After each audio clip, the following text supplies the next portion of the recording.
ஒரு நாள் அந்த முயல் தனது நண்பர்களான குரங்கு, எலி மற்றும் பறவையை சந்தித்தது. நாம் எல்லோரும் சேர்ந்து விளையாடலாமா? ஆமா, அது மிக நல்ல யோசனை. அவர்கள் எல்லோரும் சேர்ந்து மிகவும் மகிழ்ச்சியாக விளையாடினர். காட்டில் முழுவதும் சிரிப்பு ஒலி கேட்டது.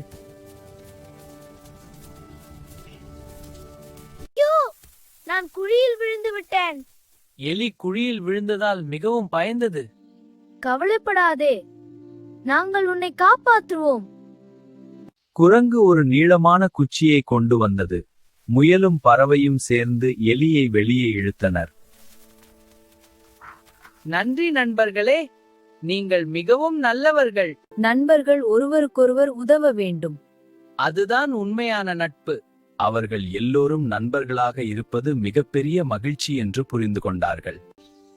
அந்த நாள் முதல் அவர்கள் எப்போதும் ஒன்றாக இருந்து ஒருவருக்கொருவர் உதவினர்.